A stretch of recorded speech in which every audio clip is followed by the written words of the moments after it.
Hi guys, welcome to my channel colours of cooking. Simple ఇంగ్రీడియంట్స్తో మనం ఇంట్లోనే hotel స్టైల్లో మష్రూమ్ బటర్ మసాలా ఎలా చేసుకోవాలో చూపిస్తాను. సో ఫస్ట్ ఒక ప్యాకెట్ మష్రూమ్స్ తీసుకున్నాను. సో ఫస్ట్ మనం మష్రూమ్స్ని వాటర్తోని వాష్ చేసుకోవాలి, ఎందుకంటే డస్ట్ అంతా ఉంటుంది కాబట్టి. సో నీట్గా క్లీన్ చేసుకోవాలి. ఇక్కడ చూపిస్తున్నట్టు పైన స్కిన్ పీల్ ఆఫ్ చేసేసి మనం అలా వాటర్తోని క్లీన్ చేసుకోవచ్చు.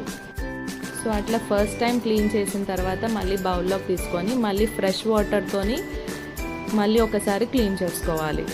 నేను ఇక్కడ తీసుకున్నది మష్రూమ్స్ అయితే అంత డస్ట్ లేదు.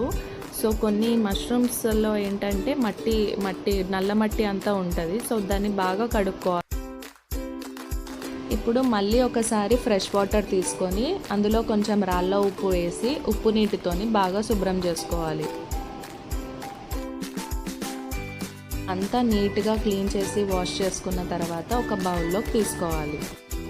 ఇప్పుడు మష్రూమ్స్ ఇక్కడ చూపిస్తున్నట్టుగా కట్ చేసుకోవాలి. మీకు ఒక హెల్త్ టిప్ చెప్పనా, మనము వారానికి అట్లీస్ట్ 2 times మష్రూమ్స్ తింటే విటమిన్ డి బాగా పెరుగుతుంది. సో మన డైలీ రొటీన్లో ఇది కూడా ఒకటి యాడ్ చేసుకుందాం, విటమిన్ డి లోపం తగ్గిపోతుంది. So back to the recipe. మనకు కావాల్సింది ఒక 3 tomatoes, 4 onions, కొన్ని కారంకి తగ్గట్టుగా పచ్చిమిరపకాయలు, కరివేపాకు. ఇక్కడ చూపిస్తున్నట్టు ఆనియన్స్ అన్ని పెద్ద ముక్కలుగా కట్ చేసుకోవాలి. అలానే టొమాటోస్ కూడా పెద్ద ముక్కలుగా కట్ చేసుకోవాలి. పచ్చిమిరపకాయలు మన స్పైసీనెస్ తగ్గట్టుగా తీసుకోవాలి. అవి కూడా చిన్న ముక్కలుగా కట్ చేసి పెట్టుకోవాలి. ఇప్పుడు ఇక్కడ స్టవ్ ఆన్ చేసి కడాయి పెట్టుకొని వేడైన తర్వాత ఆయిల్ పోసుకోవాలి. ఒక బిర్యానీ ఆకు, 2 చిన్న దాల్చిన చెక్క, యాలకులు, జీలకర్ర వేసి టొమాటోస్, ఆనియన్స్, పచ్చిమిరపకాయలు అన్నీ వేసి కలుపుకోవాలి. ఇప్పుడు కొంచెం సాల్ట్ వేసి కలుపుకోవాలి, టొమాటోస్ ఆనియన్స్ సాఫ్ట్ అవ్వడానికి. ఒక చిన్న అల్లం ముక్కలు ఇంకా ఎల్లిపాయలు వేసి కలుపుకోవాలి. అలానే కొన్ని కాజు పీసెస్ వేయాలి.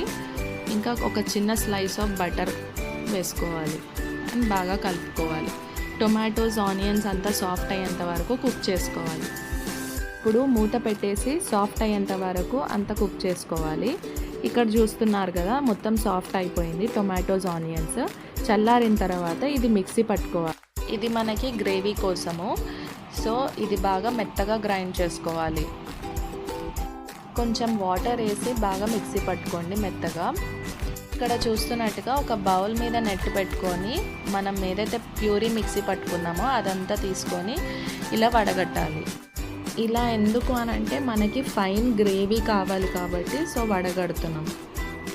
స్మూత్ ప్యూరీ వచ్చిన తర్వాత స్టవ్ వెలిగించుకొని కడాయి పెట్టి ఒక 3 spoons ఆఫ్ ఆయిల్ వేసి 2 spoons ఆఫ్ నెయ్యి వేసుకున్నాను. కొంచెం పసుపు వేసి ప్యూరీ మిక్సీ పట్టుకునేదంతా వేసేసుకోవాలి. ఇప్పుడు 2 spoons ఆఫ్ కారం, ధనియాల పొడి, జీలకర్ర పొడి, ఉప్పు వేసుకోవాలి. అంతా బాగా కలుపుకోవాలి. అంతా కలిపిన తర్వాత ఇప్పుడు మనం కట్ చేసుకున్న మష్రూమ్స్ ఏవైతే ఉన్నాయో అవి కూడా వేసేసుకొని బాగా కలుపుకోవాలి. ఫ్రెష్ కరివేపాకు తీసుకొని కడుక్కొని వేసేసుకోవాలి. అంతా మిక్స్ చేసిన తర్వాత మిక్సీ పట్టుకున్న దాంట్లో కొంచెం వాటర్ వేసేసి వాటర్ కూడా వేసేసుకోవాలి. కడాయి మీద మూత పెట్టేసి బాగా కుక్ చేసుకోవాలి.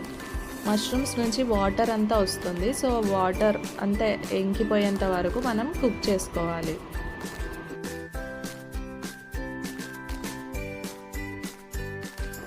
మూత పెట్టేసి బాగా కుక్ చేసుకోవాలి. మధ్య మధ్యలో ఓపెన్ చేసి కలుపుతూ ఉండాలి, అడగంటకుండా చెక్ చేసుకోవాలి.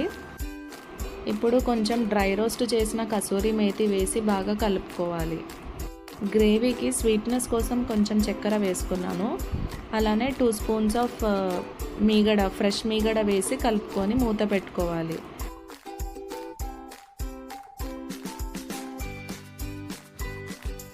మష్రూమ్స్ నుంచి వాటర్ అంతా రిలీజ్ అవుతుంది కదా. సో వన్స్ అది రిలీజ్ అయిన వాటర్ అంతా పోయిన తర్వాత మనకి ఇట్లా ఆయిల్ అనేది బయటకు తేలుతుంది అనమాట. సో అది కరెక్ట్గా గ్రేవీ టెక్స్చర్ వచ్చినట్టు.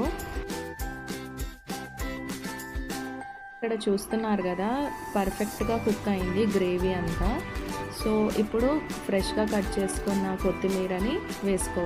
1 స్పూన్ మీగడ వేసి బాగా కలుపుకొని సర్వింగ్ బౌల్లోకి సర్వ్ చేసుకోవడమే. అంతే అండి, ఎంతో tasty mushroom butter masala ready అయిపోయింది. ఇది అందరూ ట్రై చేసుకోండి, యమ్మీగా ఉంటుంది నిజంగా.